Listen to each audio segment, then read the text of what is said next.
Infección por VIH en la infancia, ¿ya? Ya lo habrán visto en la parte de infectología. Bueno, básicamente aquí cada vez más en aumento porque no hay un diagnóstico adecuado y la vía de transmisión vertical sigue siendo la más importante. El único lugar avalado para que haya un tratamiento de los niños que tienen infección por VIH en Lima y en el Perú, hasta el momento es el Hospital del Niño, ¿ya? Que tiene un ambiente especial para este grupo de pacientes.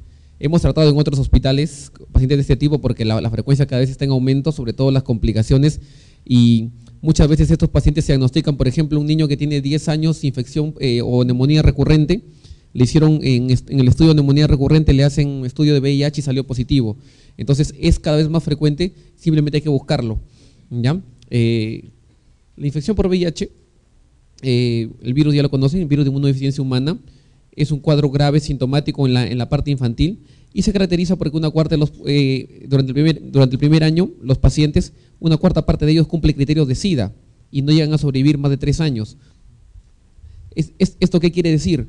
Que en la infección por VIH en pediatría, a diferencia de lo que pasa en adultos, rápidamente estamos hablando de un lentivirus, ¿no? El retrovirus es un lentivirus que normalmente tiene un proceso crónico. A diferencia de lo que pasa en adultos, los niños cuando vienen de post-transmisión de vía vertical rápidamente avanzan en el primer año a la etapa de VIH, perdón, a la etapa de SIDA.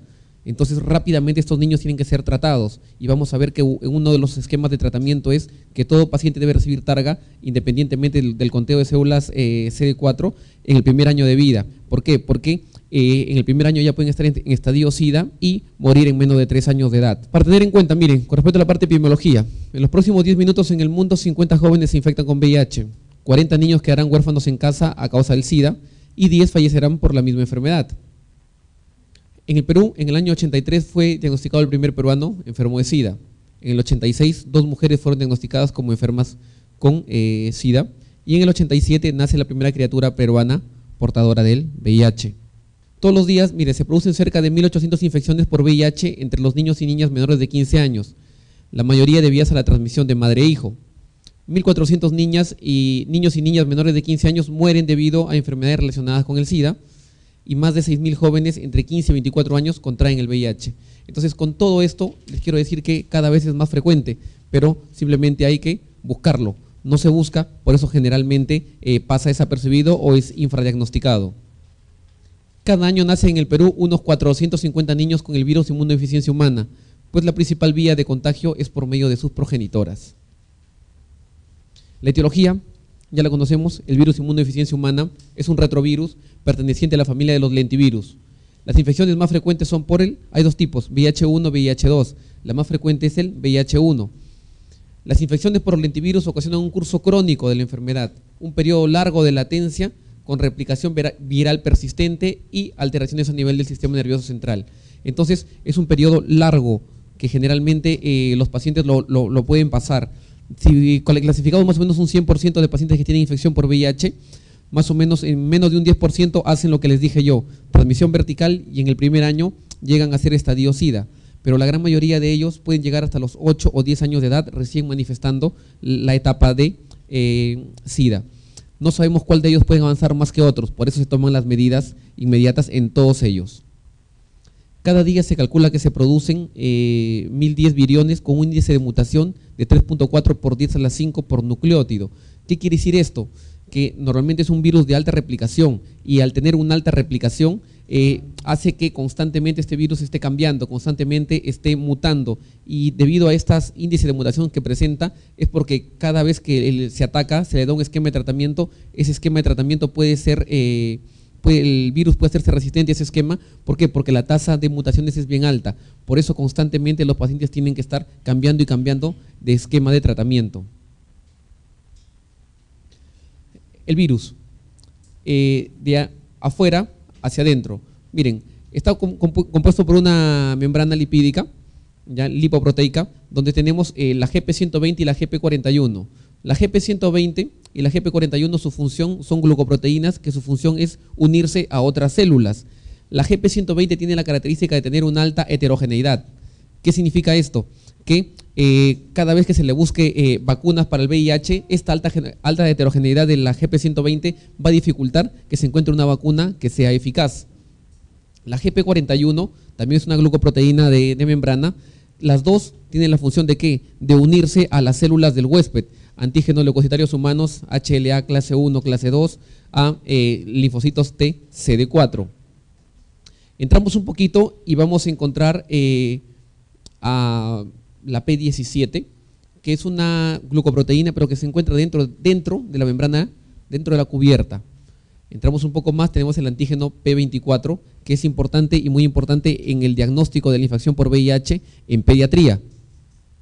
Con respecto a la parte ya del núcleo, vamos a encontrar que tenemos el ARN viral, tenemos las enzimas, la transcriptasa reversa y tenemos la proteasa. La transcriptasa reversa que permite inicialmente el paso del ARN al DNA proviral y la proteasa que va a permitir normalmente vamos a ver un esquema donde ya sale el ARN mensajero formado y mediante los elementos que se encuentran en la membrana, en el citoplasma de la célula, la proteasa va a permitir que se junten y formen el virus maduro. Esto lo vamos a ver en las siguientes imágenes. ¿Cuántos genes importan en la infección por VIH? 3, el gen GAG, el gen POL y el gen EMP. EMP de envoltura, o sea, tiene que ver con GP41, GP120. El gen POL, que tiene que ver con la codificación de las enzimas, endonucleasas, proteasas, transcriptasas reversas, y el gen GAG, que tiene que ver con el antígeno P24 fundamentalmente. Los tres genes son los importantes, son los genes a tener en cuenta y son los genes que generalmente les van a preguntar. Entonces hay que tener en cuenta los tres. EMP de envoltura, o sea que tiene que ver con GP41 y GP120, el POL que tiene que ver con polimerasas más o menos para que se guíen y tiene que ver con lo que es transcriptasa inversa, y el gen GAG que tiene que ver con el antígeno, AG de antígeno, con el antígeno principal que es el P24, que tiene importancia en el diagnóstico. Entonces ahí surge una pregunta. En relación a la infección por VIH, la transcriptasa inversa, ¿por qué gen es codificada? Por el que tiene que ver con la polimerasa, ¿cierto? El gen EMP tiene que ver con GP41, GP120. El gen GAG tiene que ver con el P24, que es importante en el diagnóstico. Vías de transmisión. La vía de transmisión del VIH en pediatría, la principal, ustedes saben que en adultos está la sexual, está por transfusiones de sangre, y el 2% nada más del total de casos de infección por VIH son debidos a transmisión vertical, pero en pediatría, del 100% de casos, tenemos transmisión vertical de tres maneras. Una de ellas es intraútero, la siguiente es intraparto y la siguiente es por lactancia materna. De las tres, la más importante de todas ellas es la intraparto, o sea, tenemos que atacar la vía principal, que es la intraparto. Eso es lo más importante, pero también importa la lactancia materna y también importa la etapa que está intraútero. La infección por VIH por transmisión vertical es un caso especial de infección aguda, que se diferencia del adulto por una mayor dificultad en contener la replicación viral. Es decir que cuando un niño se infecta de VIH por transmisión vertical, la actividad replicativa va a ser mucho mayor que la del adulto. Esta reactividad replicativa es muy elevada y no alcanza un equilibrio hasta después de los 30 meses. O sea, ¿qué quiere decir esto? Que hasta los 2 años y medio el niño va a estar con una alta replicabilidad. ¿Esto qué va a decir? Con lo que reforzamos en la parte inicial, que el VIH, la infección cuando es transmisión vertical, en el primer año de vida, basta para que los niños puedan hacer estadio SIDA y puedan morir en menos de 3 años. ¿Por qué? Por esto. Porque tiene una alta replicación viral dependiente de la transmisión vertical, que lo hace diferente a adulto. Las cargas virales en los niños infectados por transmisión vertical son altas, por lo que se requiere un tratamiento intensivo y mantenido con el fin de evitar que en ausencia del mismo, en ausencia de tratamiento, un 15 y un 25% de los niños infectados menores de 12 meses cumplan criterios de SIDA. Reforzando lo previo, hasta un 25% de niños que tienen que no reciben tratamiento adecuado en el primer año de vida pueden llegar a estadio SIDA y morir en el transcurso de los años. Entonces, la transmisión vertical es lo más importante a tener en cuenta. De todas ellas, la intraparto es la que debemos incidir bastante. ¿Y qué factores están relacionados con la transmisión intraparto? La carga viral de la madre, el estado inmunológico de la madre y la exposición del bebé a los fluidos infectados durante el parto y la lactancia materna. Y clasificamos las categorías clínicas en el VIH. Tenemos la N, que no hay signos y síntomas, la A, que hay síntomas leves, B, que hay síntomas moderados, y C, que hay síntomas severos. Y en la otra columna no hay evidencia de inmunosupresión, evidencia moderada e evidencia severa, cada uno con su respectivo número. ¿Cuál hablamos de estadio SIDA? Cuando tiene inmunodepresión severa, N3, A3, B3, C3, y cuando tiene síntomas severos, C1, C2, C3. Ahí hablamos de estadio SIDA. Cuando hablamos, miren, en la categoría N, asintomáticos, en la categoría B, en la categoría A, es aquel niño que tiene una infección aguda, que se caracteriza por ¿qué? Linfadenopatías, hepatoesplenomegalia, dermatitis, parotiditis inicial o recurrente, e infección de vías respiratorias altas, sinusitis, otitis medias recurrentes o frecuentes. Esto puede pasar desapercibido, por eso muchas veces no se le toma en cuenta. Se puede confundir con un resfrío, se puede confundir con una faringitis común y corriente y se lo deja de lado. Muchas veces la categoría A es dejada de lado, ¿por qué? Porque puede, la clínica es muy inespecífica. Categoría B, moderadamente sintomáticos, niños que tienen condiciones sintomáticas distintas a la categoría A y a la C, y se le atribuye una infección por VIH, por ejemplo, anemia, neutropenia, trombocitopenia, meningitis, neumonía, sepsis, candidiasis orofaringia. Esto es muy importante, cada vez que vean candidiasis orofaringia, Muget, duración de más de 2 meses, pensar en que el paciente tiene una inmunodepresión, y una de ellas, inmunodepresión celular, como la del VIH, cardiomiopatía, infección por citomegalovirus, diarrea crónica, hepatitis, estomatitis, bronquitis, leiomyosarcoma, y esto es importantísimo, esto sí subrayenlo, neumonía intersticial linfoidea o complejo de hiperplasia linfoide pulmonar. Es una neumonía que genera alteraciones retículos nodulares en la radiografía. Se caracteriza porque el paciente luce bien, pero cuando ustedes lo evalúan, clínicamente se comporta como una neumonía. Esta es típica de la infección por VIH en pediatría, en los niños. Categoría C, todo lo que ustedes ven acá. Candidiasis ya esofágica y pulmonar, criptococosis, criptosporidiosis, encefalopatía, histoplasmosis, sarcoma de Kaposi, linfomas, Mycobacterium tuberculosis, neumonía por neumocystis jirovecii, ahora llamado, leucoencefalopatía multifocal progresiva, sepsis por salmonela, toxoplasmosis cerebral. Todos esos son enfermedades de clase C, enfermedades que definen SIDA. Ahora, con respecto a las categorías inmunológicas, tenemos la no inmunosupresión, moderada inmunosupresión y severa.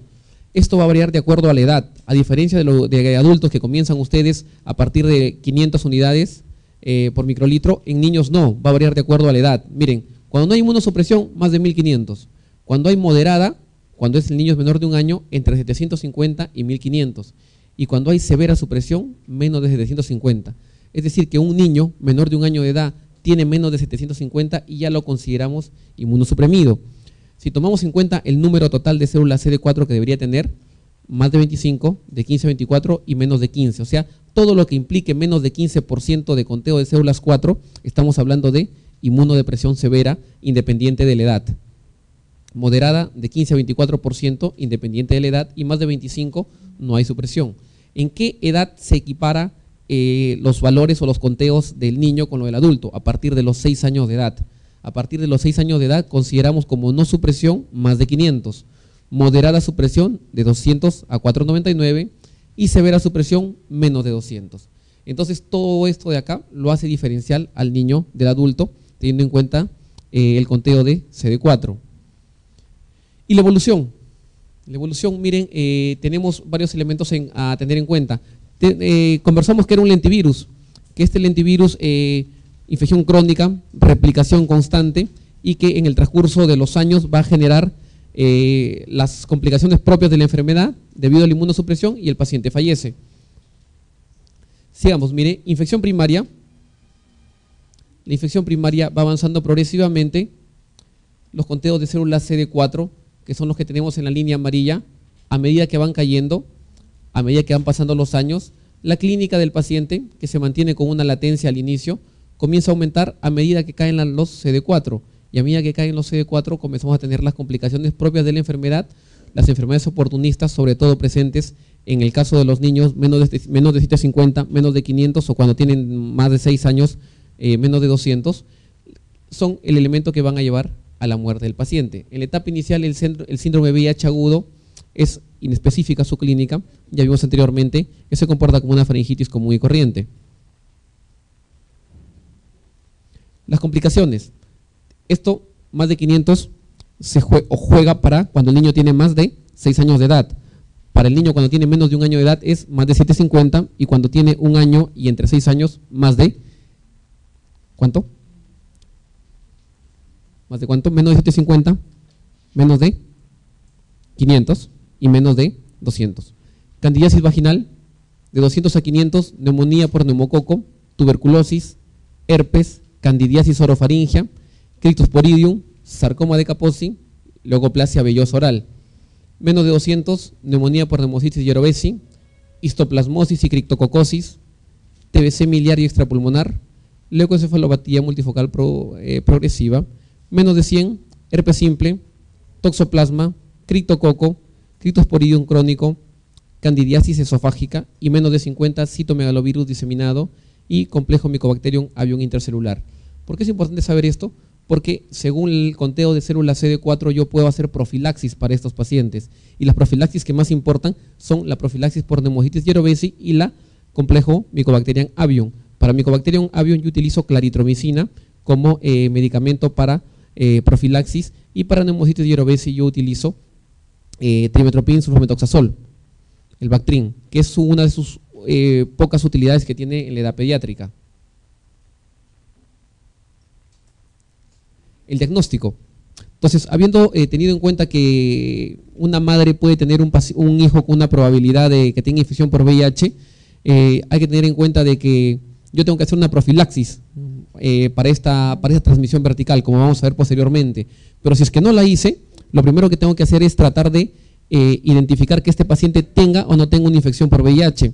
Y me importa tener la edad del paciente. Si el paciente tiene menos de 18 meses, ELISA, Western blot, no sirve. ¿Por qué? Porque eso van a haber reacción inmunológica y puede que los títulos altos que yo encuentre de inmunoglobulina G anti-VIH sean pasados de la madre a través de la placenta.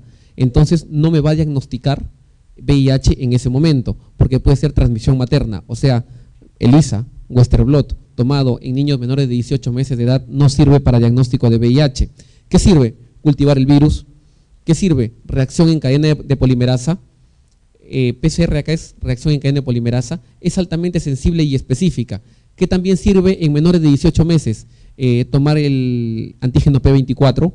Eso me va a ayudar a diagnóstico de infección por VIH en menores de 18 meses. ¿Por qué? Porque cuando yo tomo ELISA y cuando tomo Western blot, veo la reacción inmunológica. Y esa reacción inmunológica, la inmunoglobulina anti-VIH, puede ser pasado de la madre a través de la placenta.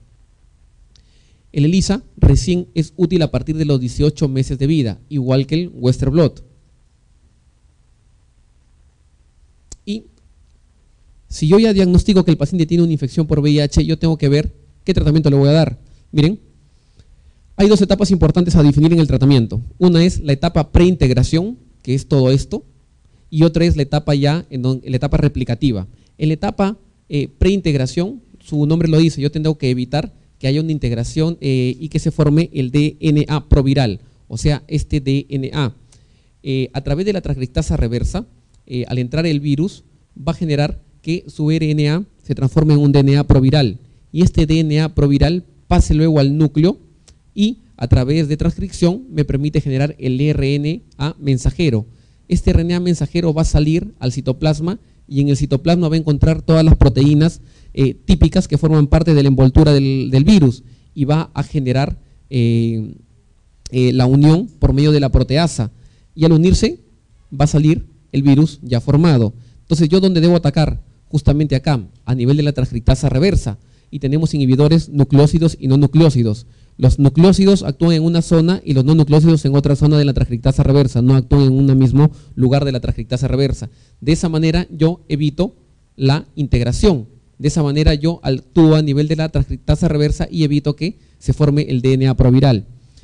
y también puedo evitar que la proteasa no haga que este RNA mensajero que está en el citoplasma, todas las proteínas que forman parte de la membrana vengan y se unan y formen el virus. Entonces yo que doy inhibidores de la proteasa. La proteasa es la enzima que va a permitir que cuando el virus, el RNA mensajero que está formado, se una a las proteínas GP120, GP41. Entonces si yo evito que la proteasa haga dicha función, inhibo la proteasa, voy a permitir que no se forme dicho virus y no se libere. Entonces, ¿cuál es uno de los principios en el tratamiento de infección por VIH? Utilizar no monoterapia, sino utilizar varios medicamentos que actúen a nivel de distintos mecanismos, permitiendo a la larga lo mismo, evitar que se libere el virus y que siga replicándose. Esa es la idea. Por eso yo voy a atacar acá y generalmente ataco acá. Los medicamentos más utilizados son justamente estos, inhibidores de la transcriptasa reversa e inhibidores de la proteasa.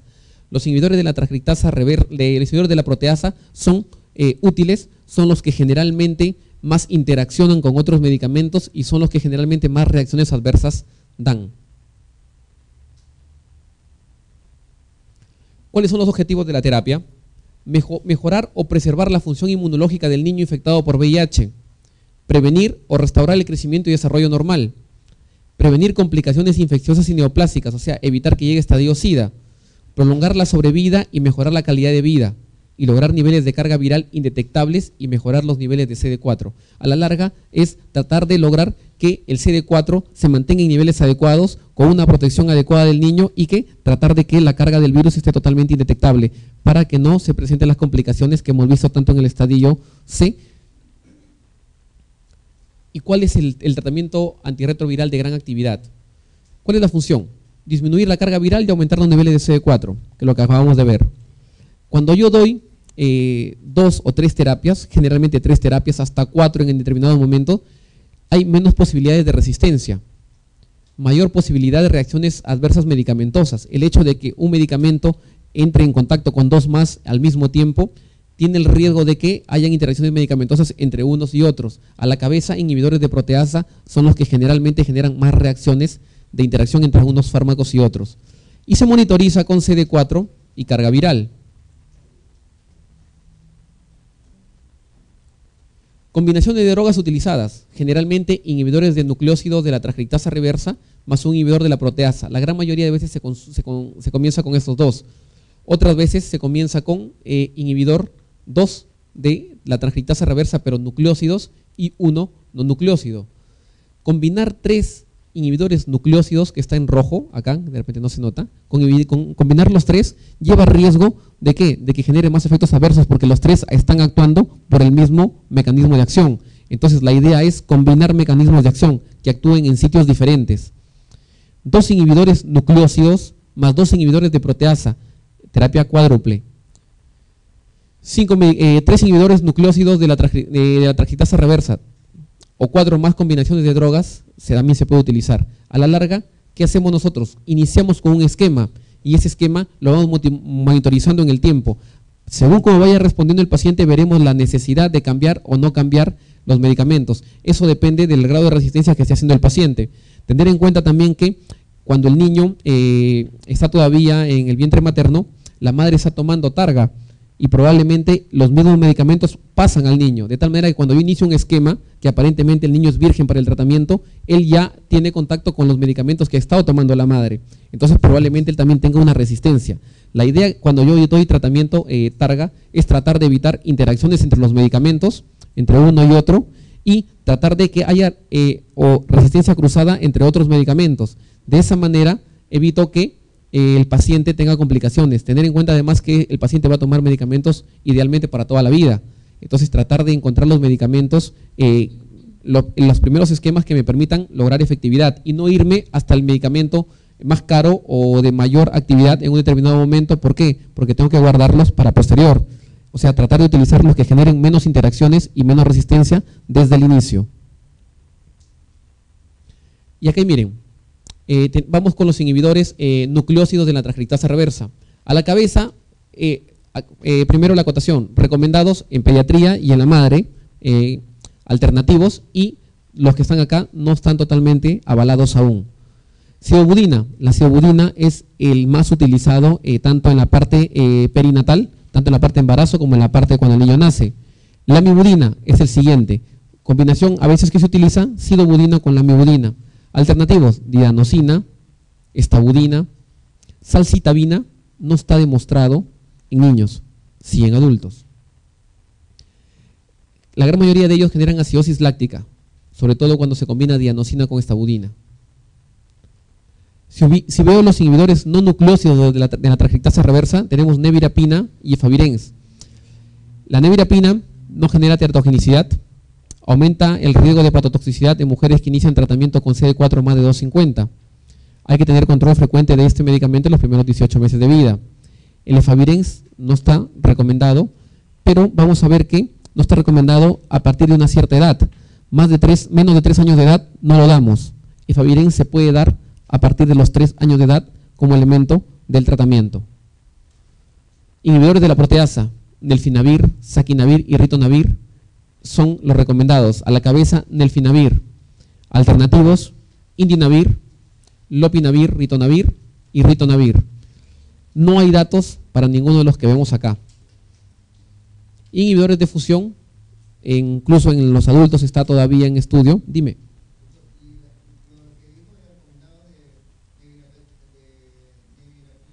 No, acá, en los no nucleósidos. El efavirenz. No, pero en la madre. Claro, o sea, aumento de riesgo de hepatotoxicidad en mujeres que inician tratamiento con CD4 más de 250, pero con CD4 menos es aceptable. Cuando tú lo tienes acá más de CD4 más de 250, valoras riesgo-beneficio. Si es que en tu control sale elevado, evalúas cómo está la respuesta en el hígado. Por ejemplo, TP y transaminasa. Si ves que está aumentando constantemente, entonces lo retiras. La idea es no retirarlo si te está haciendo efecto. ¿Por qué? Porque vas a utilizar otro medicamento que vas a llegar a generar a la larga más resistencia bacteriana o más resistencia viral en este caso. Inhibidores de fusión en adultos todavía no están totalmente probados, menos en niños. Entonces, prácticamente, ¿con quién nos quedamos en pediatría? Sidobudina, lamivudina, nevirapina, efavirenz, más de 3 años de edad, como un elemento del tratamiento, y de los inhibidores de la proteasa, nelfinavir, sobre todo él, indonavir como una opción. Entonces, no son muchos en relación a toda la gran cantidad que ustedes tienen en la parte de adultos. Por eso, en los resultados de la profilaxis para la transmisión vertical, vamos a ver cuáles de ellos se utilizan. ¿Y a quién le debo dar el tratamiento? Miren, estos son esquemas. La primera elección debería ser un inhibidor de la proteasa con 2 inhibidores de la transcriptasa reversa nucleósidos. Los inhibidores de la proteasa pueden ser nelfinavir, como quedamos, también ritonavir, lopinavir o ritonavir, y los inhibidores de la transcriptasa reversa, sidobudina, lamivudina a la cabeza. Inhibidores de otra opción es comenzar con 2 inhibidores de la transcriptasa reversa y nucleósidos y 1 no nucleósido. A la cabeza, nevirapina, y el efavirenz lo voy a utilizar en niños mayores de 3 años de edad. La segunda elección para determinados pacientes en que estén asintomáticos con CD4 más del 15%, carga viral menos de 100.000 copias, puede utilizarse la asociación de 2 inhibidores de la transcriptasa reversa nucleósidos y el abacavir. No se recomiendan otros fármacos aprobados en adultos en terapia de inicio por escasez de datos en niños, ausencia de formulaciones pediátricas, porque la gran mayoría de ellos son hechos en pastillas. Muchos de ellos no tienen la característica adecuada para que el niño lo pueda tomar. Primero por sabor, segundo por el número de veces al día y tercero porque cuando se chanca o se diluye el medicamento pierde la actividad. O necesidad de administración cada 8 horas. Entonces, en realidad, en pediatría estamos con lo que hemos conversado. Sidobudina, lamivudina, también estinavina, nevirapina, efavirenz y nelfinavir. Prácticamente nos estamos moviendo en esos medicamentos. Por eso muchas veces cuando los pacientes fracasan en niños, se tiene que tomar aquellos que están no totalmente avalados. Por eso la idea es tratar de ver a quién se le da el tratamiento. ¿Y quiénes requieren tratamiento? Todos ellos requieren. Cuando un niño tiene menos de 1 año, recuerdan, menos de 1 año, yo la única forma de diagnosticar es con, no sirve ELISA, no sirve Western Blot, reacción en cadena de polimerasa, antígeno P24, ¿qué más? ¿Qué más utilizo? Cultivo del virus. Esos son elementos diagnósticos en menores de 1 año. Siempre iniciar terapia antirretroviral en cualquiera de las siguientes circunstancias. Categoría clínica C, porcentaje de CD4 menos de 20%, descenso rápido o la carga viral plasmática persistentemente elevada. O sea, el porcentaje de CD4 baja, la carga viral demasiado elevada, niño menor de 1 año en estadio C, o sea, estamos hablando de un estadio SIDA. A él debe iniciárselo y considerar el inicio de la terapia antirretroviral en cualquier niño de esta edad, independiente de la situación clínica. O sea, si yo tengo un niño de 1 año de edad o menor de 1 año de edad, considerando lo que vimos al inicio, tiene mecanismo de transmisión vertical. Esta transmisión vertical corre el riesgo de que la replicabilidad del virus sea masiva. Y esa replicabilidad del virus sea masiva hace que varios niños en el primer año de edad ya estén en estadio SIDA. Por eso, a todo niño menor de 1 año de edad, independientemente de esta situación, yo debo iniciar el tratamiento, ¿ya? Para evitar que el niño haga las complicaciones y posteriormente fallezca. Y si que tiene 1 año de edad y tiene categoría clínica C, con mucho mayor motivo. Si tengo CD4 menos de 20%, carga viral elevadísima o disminuyó los CD4 rápidamente, con mucho mayor motivo. Pero si clínicamente el paciente solamente basta con que tenga menos de 1 año y yo no tengo nada de esto, le tengo que iniciar de todas maneras sí o sí el tratamiento. Si tiene más de 1 año de edad, hay que iniciarle cuando esté en estadio C o cuando está en categoría inmunológica 3, estadio SIDA. Considerar el inicio de la terapia antirretroviral cuando también hay categoría clínica B, los CD4 están menos de 20 o la carga viral está muy elevada. Y diferir si estamos en la asintomática, en la etapa A, linfocitos por encima de 20 y carga viral baja. Entonces, menos de 1 año, todos. Más de 1 año, estadio SIDA, o cuando estén en el estadio B, CD4 bajo o carga viral elevada. ¿Cómo monitorizo esto? Se debe monitorizar la respuesta a corto plazo y a largo plazo. A las 4 semanas yo debería evaluar. ¿Cómo evalúo? CD4, carga viral. Son los elementos a evaluar. Con la inclusión de inhibidores de proteasa se debe esperar una caída de hasta 10 veces en la carga viral. La caída de la carga viral menos de este valor debe obligar a revisar adherencia targa. Por eso doy inhibidores de proteasa de inicio. Por eso el inhibidor de proteasas debería ser un medicamento que tiene que comenzarse en el paciente, porque logra disminuir la caída de la carga viral hasta 10 veces. Y si eso no se logra, el paciente tiene que replantearse el tratamiento. De persistir una respuesta pobre, se debe sospechar en resistencia viral o farmacocinética inadecuada. El control de una respuesta adecuada debe hacerse cada 3 a 6 meses. Inicié targa en un determinado momento, entonces, ¿qué tengo que hacer? En un mes, ver la respuesta en el paciente. Carga viral, CD4. Si todo va bien, perfecto. El control de la respuesta clínica y también de CD4 y carga viral lo debo evaluar a 3 a 6 meses. O sea, control al mes, control a los 3 y 6 meses, cómo vaya la evolución del paciente. ¿Y qué debo hacer yo para evitar la transmisión vertical?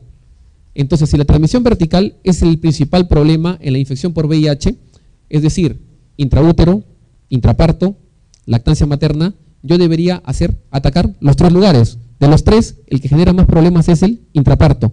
La gran mayoría dice 75-90% posibilidades de que intraparto pase el germen. Si no pasa intraútero, intraparto lo pasa. Y si no, lo pasa por lactancia materna. El intraparto es el principal. Le sigue el intraútero y le sigue lactancia materna. Entonces, ataco todo, pues. Primero, a toda mujer embarazada debería hacerle el cribado universal para ver si tiene infección por VIH. Si es que lo tuviera, atacamos las 3 etapas. Intraútero, le doy sidobudina oral a la madre. Sidobudina oral. Esa sidobudina oral le doy a partir del acabado el primer trimestre, o sea, segundo y tercer trimestre, sidobudina oral. Llega el momento del parto, decidir primero la vía del parto. Tiene que ser cesárea programada. Ahora, en la cesárea programada, la madre tiene que entrar con sidobudina endovenosa. Pasada la sidobudina endovenosa, nace el bebé, no lactancia materna. No se le da lactancia materna al bebé y se le da sidobudina oral durante 6 semanas al bebé. Esa es la idea. ¿Y qué hago? Si es que no hago nada de eso, puedo tener hasta 50% de niños que pasan por esa infección. Pero si aplico el protocolo anteriormente dicho, este 50% se reduce a 3 a 5%. De tal manera de que la idea básica es, primero, diagnosticar que la madre está en riesgo o tiene VIH. Y en base a eso, aplicar el protocolo que hemos hablado anteriormente. Que lo revisamos nuevamente. Sidobudina oral en la madre, segundo o tercer trimestre de embarazo. Programar la cesárea. En la cesárea programada la madre tiene que entrar con sidobudina endovenosa. Pasa la sidobudina endovenosa, nace el bebé, no lactancia materna. Y al bebé le damos 6 semanas de sidobudina vía oral. ¿Ya?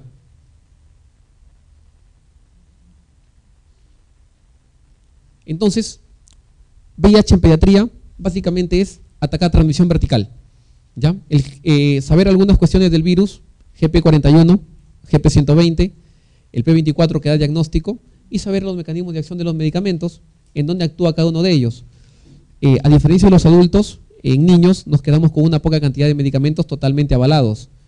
La resistencia que se forma es tal, debido a la carga replicativa que presentan, que ustedes se han dado cuenta, que las mutaciones se presentan constantemente y que eso muchas veces nos invita a utilizar medicamentos no totalmente avalados y que tienen que formarse esquemas individualizados a cada persona para evitar que el niño entre en la enfermedad.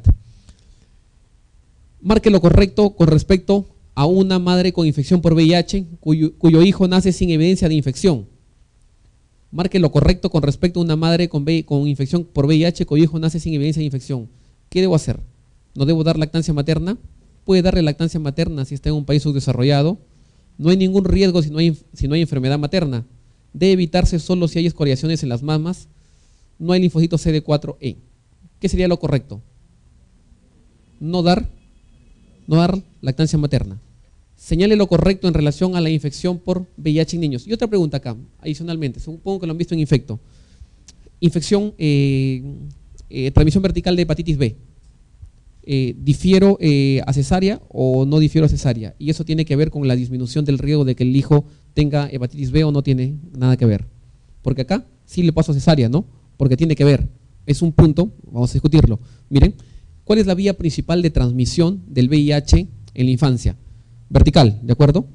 Intraútero, intraparto o lactancia materna. En VIH, intraparto. Y en hepatitis B, intraútero, intraparto o lactancia. Intraútero. O sea que si lo difiero a cesárea, no va a haber mayor diferencia. Por eso no necesariamente a un paciente que yo lo con hepatitis B, que yo lo voy a pasar a cesárea, necesariamente me va a disminuir drásticamente, como pasa acá, el porcentaje de infección. ¿Ya? Claro, es que a eso vamos. Estamos en la para ese tipo de exámenes tienes que aplicar lo que estaba avalado completamente. ¿Qué se hace? En el niño, como le dije, hay varias ONG que apoyan. O sea, si la madre tiene infección por VIH o está en riesgo de infección por VIH, la ONG le compra la leche a los niños y le dan la leche a todos los niños y mensual le dan el dinero para que los niños tengan la leche. Lo hacen. El gran problema es que no todos van, ¿ya? Lo que tú dices es cierto. Obviamente, si es que no le doy lactancia materna, el niño se puede morir, no se va a alimentar, ¿ya? Pero corres el riesgo. Por ejemplo, mira, veamos. No tiene la madre para hacer reacción en cadena de polimerasa, que es caro. No tiene para cultivo. No tiene para hacerse un P24. Y tú le tomas y te sale ELISA positivo o Western blot positivo. Y tú dices, ¿está infectado? No, no sabes. Puede ser lo de la madre. De repente, si le das leche materna, lo infectas. Entonces, te quedas en el aire. Entonces, a la larga, lo importante es saber, primero definir si ese paciente tiene o no tiene infección por VIH. Y lo vas a saber recién a partir de los 18 meses si es que no le hacen los exámenes. Entonces, el hecho de que pertenezcan a este programa, el programa de por sí, el INS, les corre a esos pacientes carga viral y le corre CD4, incluido reacción en cadena de polimerasa. Si en algún momento ustedes, en algún momento de su práctica, tienen madre de riesgo que puede tener infección por VIH, derívenla, mándenla al consultorio externo de infectología del Hospital del Niño y ahí ellos asumen, las ONGs que hay, asumen el paciente, le toman los exámenes y le dan la alimentación a los padres, ¿ya? Y la leche para los niños. Entonces, ¿por qué? Porque es todo un programa. Como le digo, es el único lugar avalado en Lima y por lo menos en el Perú que está avalado para dar ese tipo de ayuda a este tipo de pacientes, ¿ya? No, es la lactancia persistente, continua. O sea, una sola, igual una golondrina no hace verano. O sea, es la lactancia continua. continua, no basta una sola lactada. Apenas tú diagnosticas que está en riesgo la madre o te sale algún factor de riesgo positivo que tú estás pensando que puede haber una posibilidad de transmisión, cortas inmediatamente la lactancia materna. Y lo ideal, reacción en cadena de polimerasa. Sensibilidad, especificidad es lo mejor que deberías hacer. Cultivo, demora un poco más, la reacción en cadena de polimerasa puede salir incluso a las 48 horas el resultado. Entonces es lo más rápido, es lo más efectivo hasta el momento que podríamos utilizar para diagnóstico de infección por VIH en menores de 18 meses. Otro punto de corte para 18 meses, antes de que me olvide, es signos meningios, ¿ya?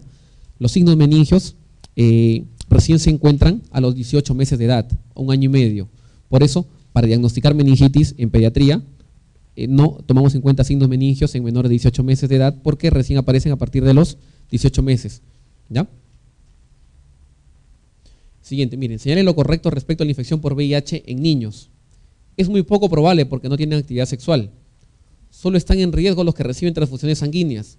La proporción de CD26 es escasa en niños. La transmisión vertical madre-hijo es un riesgo creciente en nuestro medio, solo se observan en países africanos. Clave, lógico, ¿no? ¿Sí? ¿Estamos de acuerdo? La D, ¿no? La transmisión vertical. ¿Qué es falso acerca del GP120? Entonces, me ubico en el virus. En el virus, en la membrana, hay dos, GP41, GP120 por la parte externa, y por la parte interna tenemos el P17, ¿cierto? Por la parte de membrana, ¿ya? Entonces, GP120 y GP41 actúan como proteínas transmembrana, que forman parte de la cubierta lipídica. ¿Y qué va a permitir? Unión con otras células, ¿no? Va a permitir unión con otras células. Y vamos a ver, ¿qué nos permite esto? ¿Es una glucoproteína transmembrana? Verdadero. ¿Es muy inmunógena? Sí. ¿Qué más? ¿Es un componente principal de la cubierta viral? Claro, está en la parte de la cubierta. Según el receptor célula CD4, es justamente el que permite la unión. ¿Con quién? Con el HLA-1,2, con los linfocitos T CD4. ¿Tiene poca heterogeneidad entre cepas? ¿Qué dicen? Conversamos sobre eso un poquito. Tiene alta heterogeneidad. Esa alta heterogeneidad que tiene la GP120 la hace difícil que hasta el momento se encuentren vacunas para el VIH. ¿Por qué? Porque constantemente va cambiando, de tal manera de que no puedo yo encontrar una vacuna efectiva para todo este tipo de diferencias que puede haber entre un virus y otro virus. ¿Por qué? Porque varía de uno a otro y no lo puedo atacar. Por eso el GP120 tiene alta heterogeneidad y no encontramos vacunas hasta el momento. La clave viene a ser la